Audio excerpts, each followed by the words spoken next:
Notícia importante no Palmeiras, Carlos Vinícius está de novo na mira alviverde no vídeo de hoje do canal do Nicola. Detalhes sobre essa história.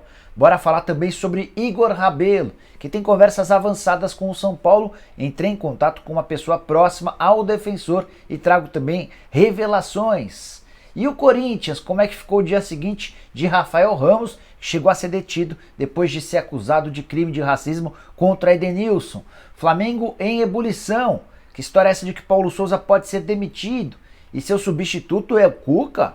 Bom, para completar, falo também sobre o Atlético Mineiro, sobre a boa fase do Fluminense, sobre o comando de Fernando Diniz, sobre o Santos que pode voltar à liderança, além de uma série de outras coisas. Antes, deixa eu só me apresentar, me chamo Jorge Nicola, jornalista esportivo no meio desde 2000 e com passagens por Diário de São Paulo, ESPN, Rádio Bandeirantes, entre outros. A missão é por aqui, é deixar você super bem informado sobre as coisas do futebol. Para não perder nada, só apertar esse botãozinho vermelho de inscreva-se, combinado? Se curtiu o vídeo também deixa like, vídeo que tem o oferecimento de sportbetbr.com, casa de apostas esportivas que sempre prepara as melhores cotações para você se dar bem. Nesse domingo, por exemplo, tem dois jogos super legais da Série B. Vasco e Bahia se enfrentam em São Januário e a vitória do Vasco pagando ótima cotação de R$ 2,28 para cada real apostado.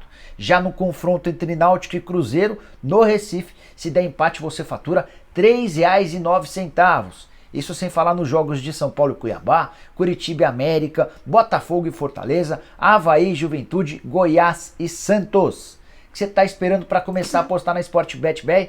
Já deixei o link no comentário fixo, você pega lá, faz seu cadastro na Sportbet BR e começa a apostar, beleza? Bora começar o vídeo com o tradicional giro de notícias e a primeira informação diz respeito ao Santos, que enfrenta o Goiás na noite desse domingo, fora de casa, e em caso de vitória vai assumir a liderança do Campeonato Brasileiro. Isso porque o Santos chegaria aos mesmos 13 pontos do Corinthians, mas levará vantagem no saldo de gols.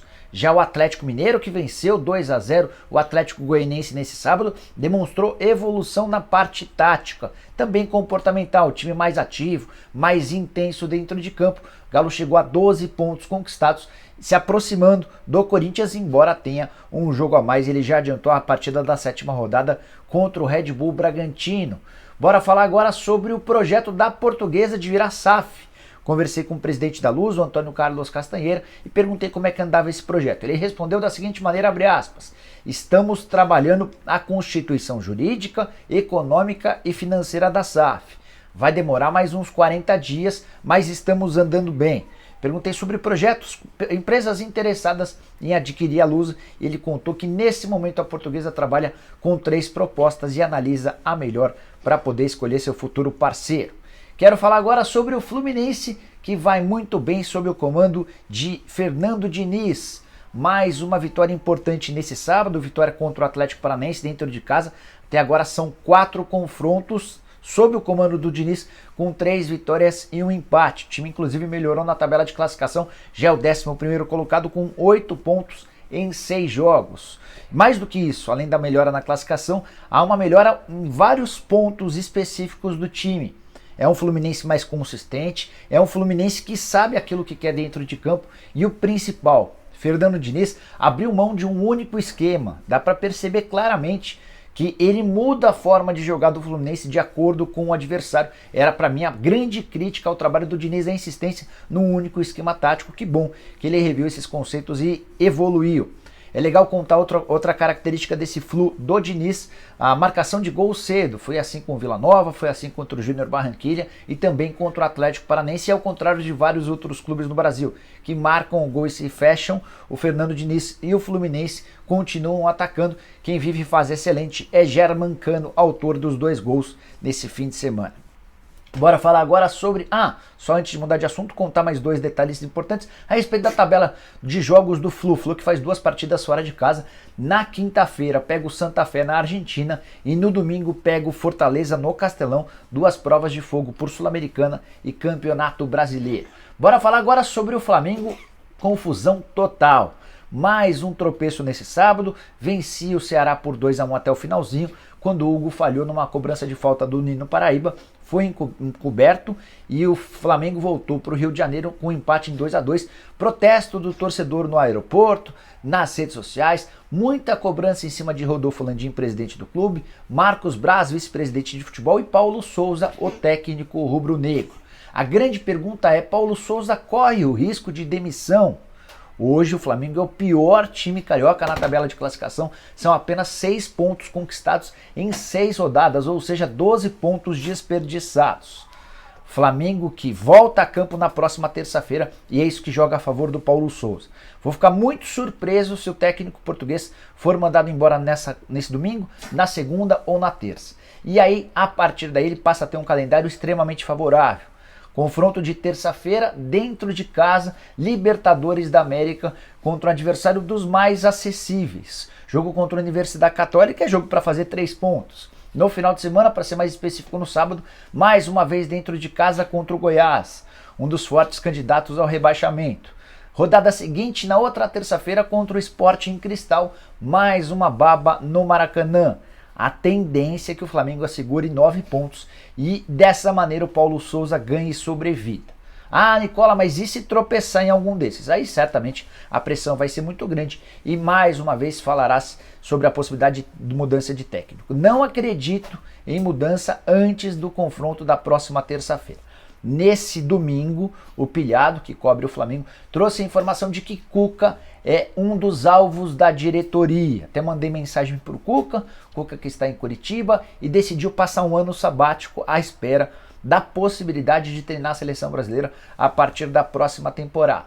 Também circula a informação de que Jorge Jesus ainda não aceitou a oferta do Fenerbahçe, porque aguarda os desdobramentos no Flamengo, sabe que a pressão em cima do Paulo Souza é muito grande.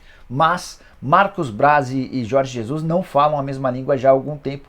Se o Jorge Jesus for contratado, é bem plausível que o Marcos Braz não fique na frente do departamento de futebol, e tem muito torcedor do Flamengo hoje que até gostaria dessa possibilidade. E você, o que você faria? Paulo Souza, Cuca, Jorge Jesus? Usa o espaço para comentários para deixar sua opinião, beleza?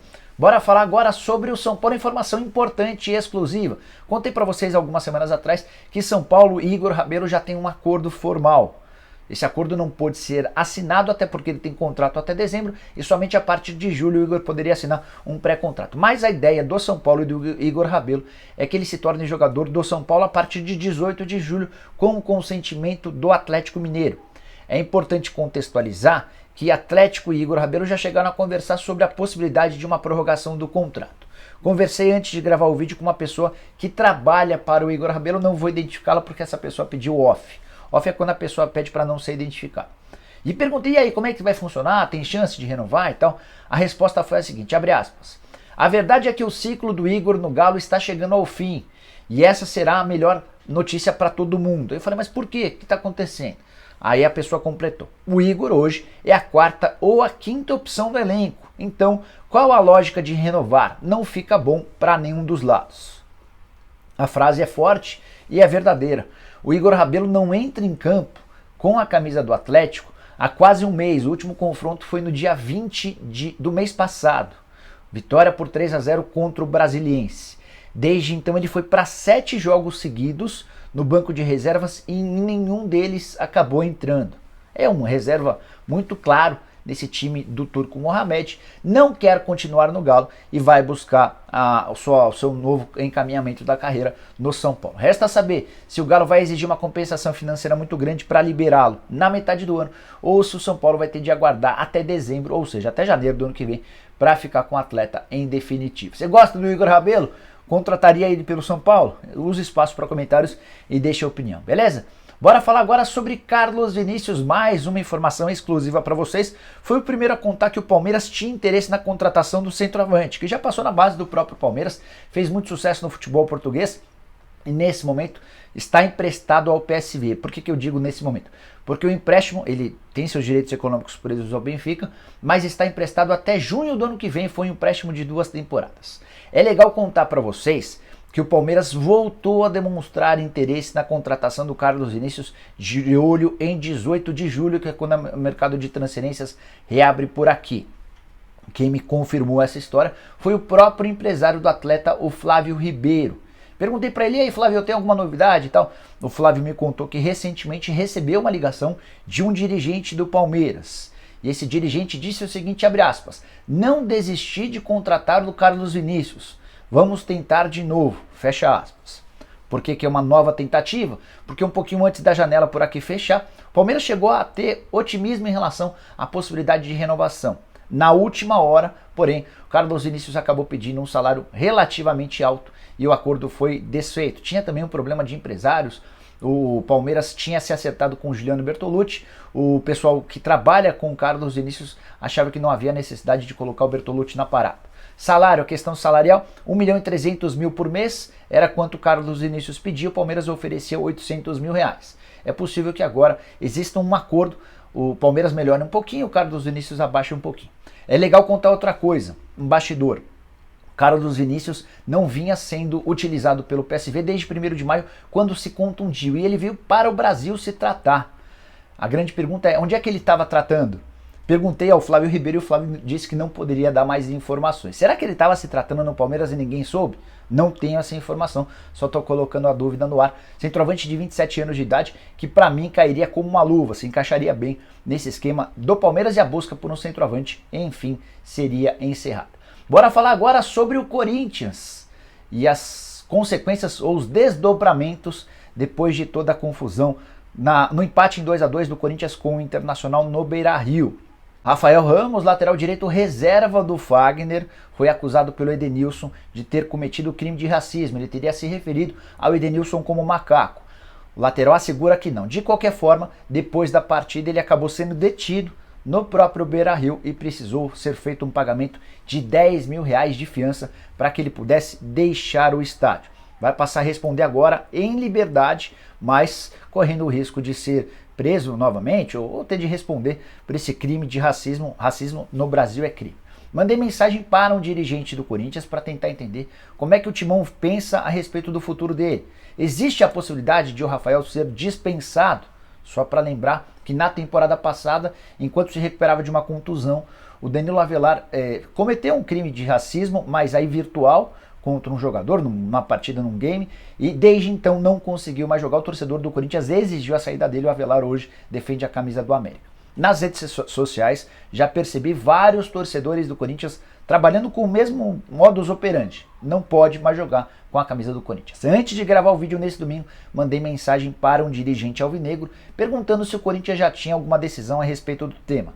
A frase foi a seguinte, abre aspas, ainda não, o clube e o jogador já se pronunciaram. A atleta se defendeu e explicou o mal entendido.